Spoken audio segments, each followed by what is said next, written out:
Hey YouTube, Twig here, bringing you all my Yu-Gi-Oh! Egyptian God deck, structure deck opening. This is the newest of the two Yu-Gi-Oh! Structure decks for the Yu-Gi-Oh! TCG. Pretty awesome structure decks for Obelisk the Tormentor and Slifer the Sky Dragon fans out there. We got two individual structure decks to fully build a deck that revolves around both of these Egyptian gods. Really cool that we got the new support for each one as well in the set, including the new spells and traps that work with both Obelisk and Slifer.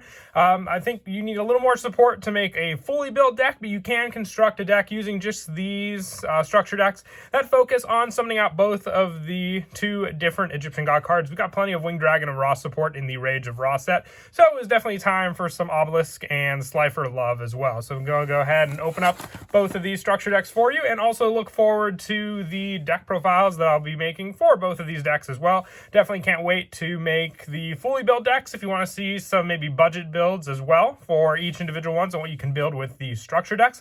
Let me know down in the comments, but without further ado, let's go ahead and get started with the opening. We'll go ahead and start off with the Slifer one. I'm definitely a bigger fan of Slifer, not to say that Obelisk isn't cool, but I'm definitely, like I said, more excited just because I've always been a fan. Slifer is definitely my favorite of the three Egyptian gods. I was about to say two Egyptian god cards, but each playmat is also the same.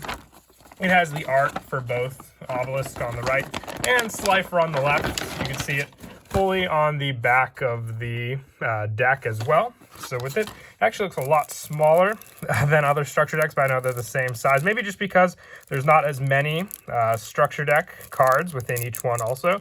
I know there's normally a little tab that you open for these. So if we can find that tab, yep, there it is. We'll go ahead and open up the Slifer deck and get started. So for the first one, you can see that it is the ultra rare Slifer the Sky Dragon. Not bad. I really do love these original arts, so glad that they stuck with that. For the deck, do we just get one? Yeah, I believe we just get one Slifer the Sky Dragon, unless they give us some common versions. I don't remember fully off the top of my head, but I think it's just one. You really only need the one to summon out, with our next card being a Soul Crossing.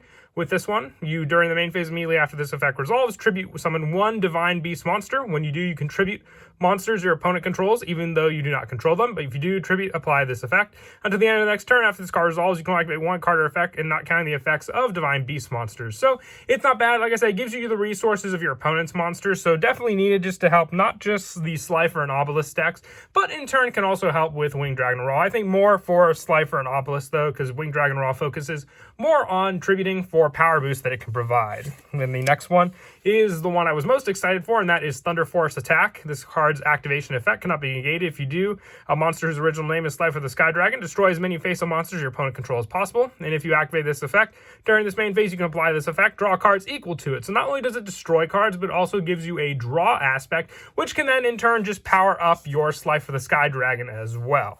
For our next card, we have Millennium Seeker. I believe this is supposed to be Shoddy, because obviously he's the Millennium item searcher. I don't know if he was holding the items that he put on the Millennium Scale. It kind of looks like that, though. With our next card being Ultimate Divine Beast, another Slifer-looking card at that. Discard one spell or trap, and then target one Divine Beast monster and special. So it basically just summons back Slifer onto the field. Like I said, I can't wait to do a deck profile for all of these cards. It's definitely going to be a fun deck for sure. Our next one is Tellus, the Little Angel.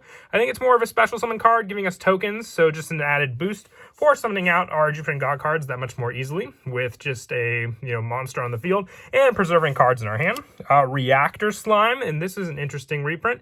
It's a super rare as well. I believe it came out as a rare originally in the first pack Rage Raw that it came out, but once again, some people wanted the Egyptian god Slime. I don't know if it's in this set or not. I don't believe it is, but super rare. Harpy's Feather Duster as well. Looks really nice. It's the original video game art and not the, I want to say the anime art, but still, I don't have too many copies of this art style, so glad to pick up some from the structure decks. Next, we have Breaker the Magical Warrior, one of Yugi's known cards, so cool to see it in the deck. Beast King Barbaros. I think they just gave us a good amount of monsters that can either be special summoned out or that can just retain on the field quickly, like Phantom Sky Blaster, Card Guard, Caligo Claw Crow, Electromagnetic Turtle, Breaker the Dark Magical Warrior, Scapegoat, Haruma, the Wicked Warden's a pretty interesting one also. Coming originally in another structure deck, so I think it's fun. I don't know how often cards... Oh, look at that. We even got 2 of them. Oh, no, wait. Nope. 3. We got 3. Did I miss that on the back? I think it might have said 3. Yeah, it just shows 3 different copies on there, so that's pretty crazy. We have a Duke Shade, the Sinister Shadow Lord, Clock Wyvern for the token play, Tenya Spirit, just because it's an easy summon. For the spells now, aside from the Slifer spells, we have the Swords of Revealing Light, Monster Reborn's always a good reprint, same as Book of Moon, Enemy Controller, Pot of Avarice, and March of the Monarchs, just for tributing, because you don't really have much for the extra deck to go off of. Supply Squad, Card Advance, very nice. The True Name, one of Yugi's cards. One-time passcode. Lair of Darkness to work with all the Arimas we got. Draw of Fate, once again, Yugi card. Mirror Force, Reckless Greed. And then we've got Metal Reflect Slime, Golden Apples, back to the front. And I think we have the Duel Links cards here for finishing that up. And just, King's Court add there as well. But awesome. Like I said, I think there's a little different take for each one of the structure decks. So let's go ahead and take a look at Obelisk now. Like I said, Slifer focused more on draw power. Let's see what the main focus will be for Obelisk. It's the same playmat, like I said before, with each one. Definitely a lot easier to... it looks like that was very easy to scratch that card like that. But I'll just have to be a little more careful. You can see it's almost, there's a scratch caused by me, obviously, when I was opening it, but definitely want to be careful when you're opening them like that. But what can you do? Sadly, we have an Obelisk the Tormentor. Everyone knows this powerhouse. And another Soul Crossing reprint. At least they didn't hit the new cards. Like, I'm sad I scratched a card, but at least it was one that I have other copies of. Soul Crossing, Fist of Fate, Obelisk's known attack, giving more of a destruction for the spell and traps on the field because Obelisk can take care of the monsters. Divine Evolution. This is looks like a Wicked Avatar, Wicked Dreadroot card. Nope, whose original name is the Wicked. Interesting card choice for there for sure. Level Resist Wall, just more of a reduction for levels, I'm guessing, for the deck. Angel 1, looks like we have another Angel in this set for Obelisk. Mare, once again, the token support, and it's a super rare Mare. That's pretty cool. Harpy's Feather Duster, same art. Same foiling. We have Nimble Mamanga. I'm guessing they gave us 3 copies of this as well. Yep. Just for the easy special summons, we have a Bazoo the Soul Eater, Cyber Dragon, Hardened Armed Dragon, Super Nimble Mega Hamster, Evil Swarm Mandragora, Photon Sabertie. I think the last time we had this was either in one of the Star Packs or the Photon Shockwave Pack. Evil Swarm Salamandra. There's Ra's Disciple. Do they give us 3 copies as well? Yep.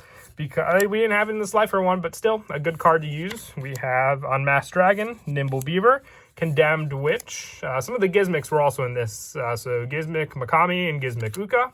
And we've got Brain Control. This is more of a Yugi card, but I guess Kaiba can use it. Monster Reborn, Different Dimension Capsule, Pot Avarice, and this one also. Double Summon's always nice. Forbidden Chalice, Lance, and Dress to work with the Condemned Witch they gave us.